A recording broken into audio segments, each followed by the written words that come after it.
Hi, welcome to HATV. I'm Paul Malkmus. I'm Ann Malkmus. And we're here today with Scott Laird. And Scott's there with our marketing department. And he has done a wonderful story today on fermented foods. And Scott, you know, we've talked about fermented foods, and it's something that people usually wait to get into after they've been on the diet, but this is a real exciting topic. Yeah, we decided that we should investigate this. You know, we talk about regular fruits and vegetables and that kind of thing, and like you said, we wait to get into fermented foods, so we thought, well, let's investigate this, let's look into this, because usually when people hear about fermented foods, they say, well, what's so good about that? And the first answer is, well, it's probiotics. And people say, oh, probiotics, I know about that, that's in my yogurt.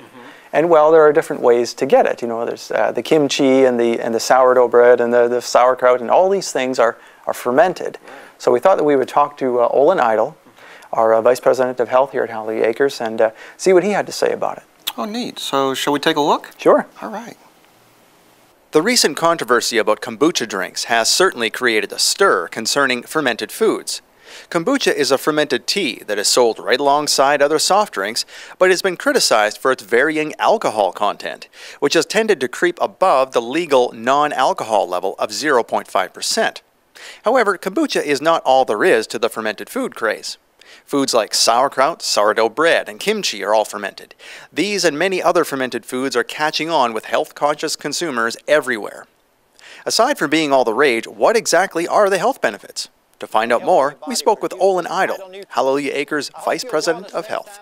Well, when we're speaking of fermented food, we want to identify the difference between raw and cooked fermented. You can go to the grocery store and you can pick up a jar of sauerkraut. Sauerkraut is a fermented food, but that's been processed, and it's not going to have a lot of friendly bacteria activity. Much of it has been destroyed in the processing. To get a fermented food that has beneficial bacteria, Idle says, you literally have to go about it the old-fashioned way.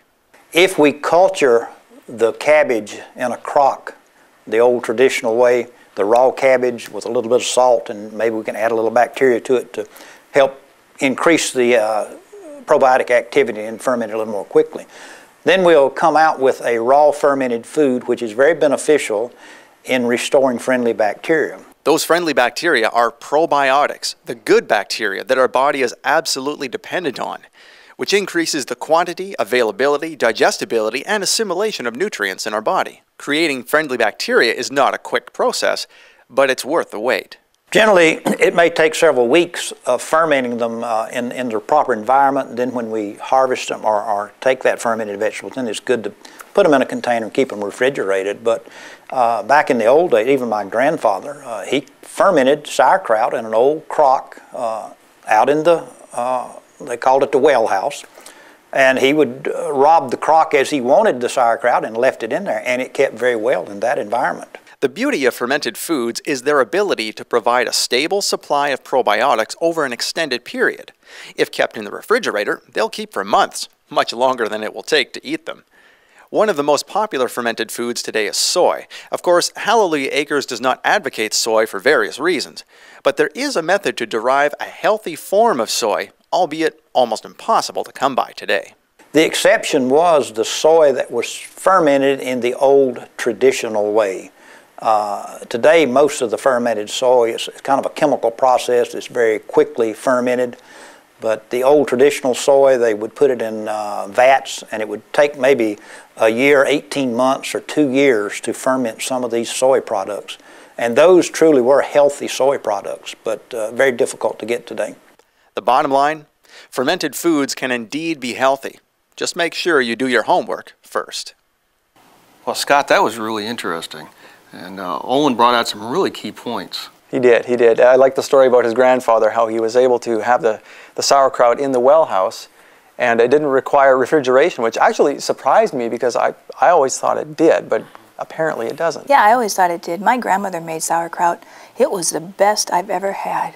And it wasn't a true sauerkraut like you get from a can. It's the real fermented. Yeah, well, what's in the can is usually so cooked and processed out. It doesn't have that friendly bacteria because it's been killed, and it just doesn't taste anything like what we can make at home. And it doesn't have the probiotics. the important probiotics, yeah. So and the probiotics are so important. You know, we have friendly bacteria in our stomach, and we need a good balance of good bacteria, and the probiotics feed that good bacteria that's in our stomach. So it's important for us to get that bacteria on a daily basis, if possible. You know, we've made some wonderful sauerkraut before. Oh, we have. And it's so neat because you can vary the ingredients in it. Oh, you get a different kind, a different flavor every time you make it. And you can just put all sorts of different things. It's really good. What a great way to have fermented foods. And get it into the body. Yeah. Really neat story, Scott. And thanks for taking the time and interviewing Olin. He brought some great insights into it. Oh, it was my pleasure. It was fun to talk to him about this. It's really neat to be able to add good, friendly bacteria into our diets in a way that's simple. Yeah. It's something that everybody can do. Everybody can make fermented foods. It really is. And we should. Yeah, we sure should. Yes.